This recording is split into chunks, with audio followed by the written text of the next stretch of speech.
What's going on, everybody? Welcome back to my YouTube channel. Look at these nice and beautiful question on the board that we're going to be solving. And the question says, find the values of x for which 7 to the x plus 7 to the 2x plus 7 to the 3x is equal to 14.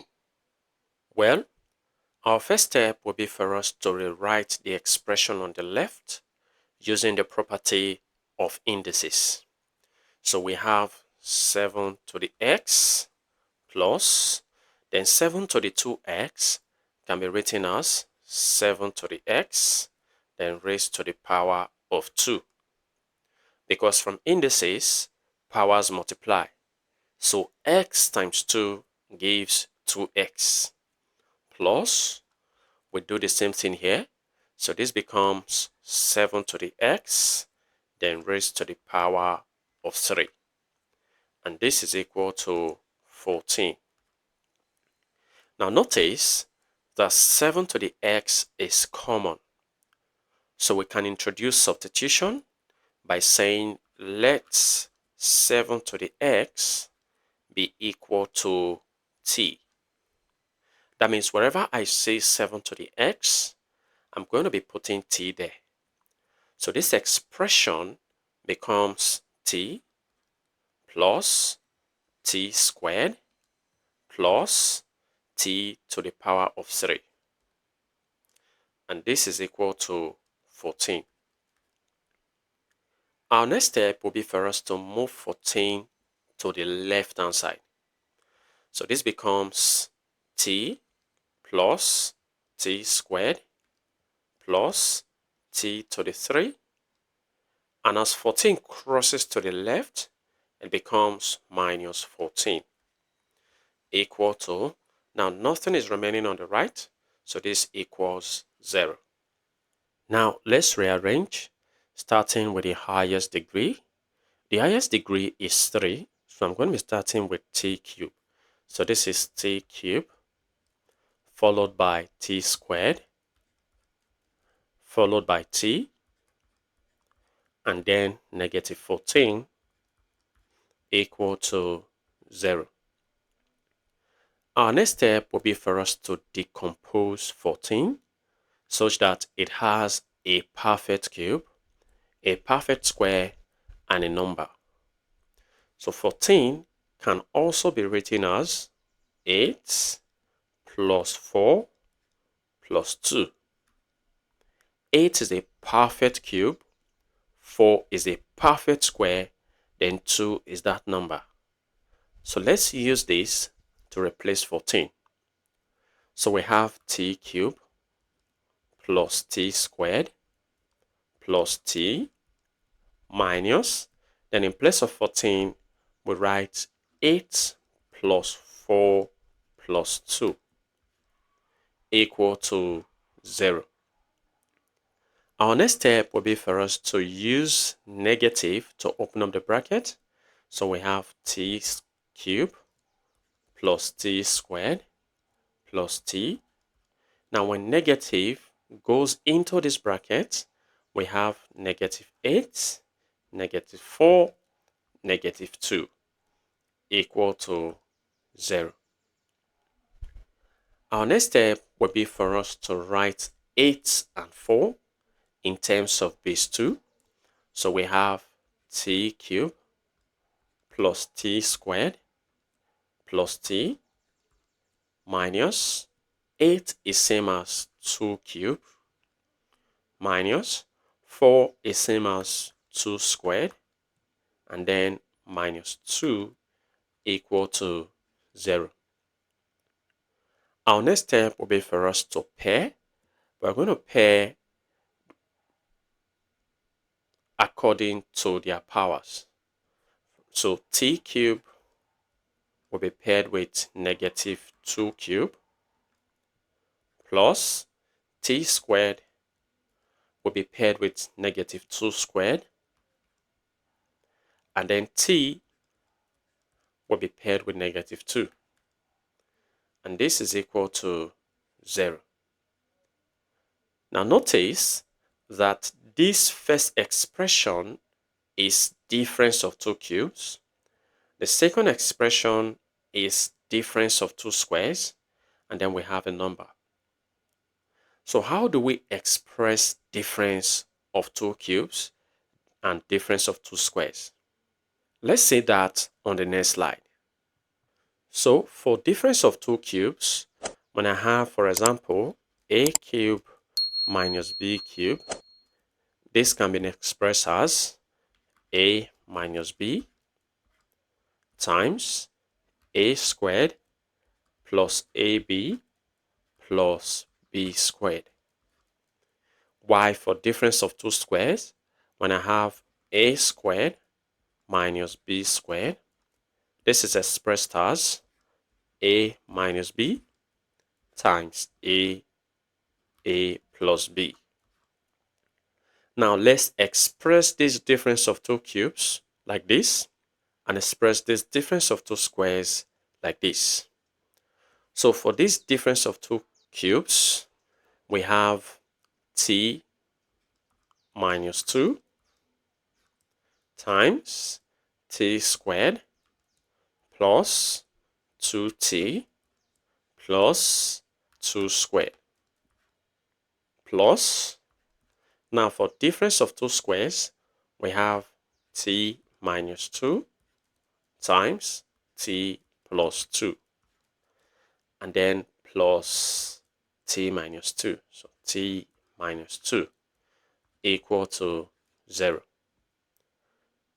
So this simplifies into t minus 2 times t squared plus 2t plus 2 squared is 4 plus t minus 2 times t plus 2 plus t minus 2 is equal to 0. Now notice that t minus 2 is common, so we can factor out t minus 2. So factor out t minus 2. Now we have this expression divided by t minus 2. We have t squared plus 2t plus 4. And we have this expression divided by t minus 2. This leaves us with t plus 2. Now, t minus 2 divided by t minus 2, that's plus 1. And this is equal to 0. Now, our next step will be for us to simplify what we have here. So we have t minus 2 times t squared. Now, 2t plus t, that's 3t. And 4 plus 2 plus 1, that's 7, equal to 0. So we have two cases. We have t minus 2 to be equal to 0, or we have t squared plus 3t plus 7 to be equal to 0. For the first case, we see that t is equal to, as negative 2 crosses to the right, and becomes 2. So this is one value for t. Now to get the remaining two values for t, we're going to be using the quadratic formula to solve for the second case. Let's do that on the next slide. Now, using the quadratic formula, we see that a is 1, b is 3, and c is 7. So looking for t, the quadratic formula is equal to negative b plus or minus the square root of b squared minus 4ac all over 2a. Now let's substitute. So we have t to be equal to negative b is 3, plus or minus the square root of b squared, that's 3 squared, minus 4 times a is 1, times 7, which is C, all over 2 times A, that's 2 times 1, since A is 1. So T is equal to negative 3 plus or minus the square root of. Now, 3 squared is 9 minus 4 times 1 times 7 is 28. All over 2 times 1 is 2. So this simplifies into T equal to negative 3 plus or minus the square root of. Now, 9 minus 28 is negative 19 all over 2. So T is equal to negative 3 plus or minus. Now, the square root of negative 19 is the square root of 19 times iota because of this negative. So this generates a complex solution for T. Now, recall that we said 7 to the x is equal to T, right? Good. And we've got a value for T before, which is 2. So let's substitute the value of T when it is 2. So when T is 2, we have 7 to the x to be equal to 2. Now, since we have the unknown as the exponent, our next step would be for us to take the log of both sides. So I'll take the log of the left-hand side. So log 7 to the x is equal to, I'll also take the log of the right-hand side, which is log 2. Our next step will be for us to apply the law of logarithm, which says the exponent can go behind the logarithm. So we have x times log 7 equal to log 2. Now, our next step will be for us to divide both sides by log 7 in order to get the value for x. So divide the left-hand side by log 7 and also divide the right-hand side by log 7. Now, log 7 can cancel off log 7, leaving behind x to be equal to log 2 all over log 7. Now, writing this in the form of a change of base using the logarithm property, we have the value for x to be log 2 base 7. So this expression and this we have here are the same. Now let's see the other value for x considering the second case when t is negative 3 plus or minus the square root of 19 times I all over 2. Let's do that on the next slide. So recall that 7 to the x is equal to t, and we are using when t is equal to negative 3 plus or minus the square root of 19 times I all over 2. So let's substitute this here. So this becomes 7 to the x to be equal to the value of t is what we have here. So which is negative 3 plus or minus the square root of 19 times I all over 2. Our next step will be for us to take the log of both sides since the unknown is an exponent.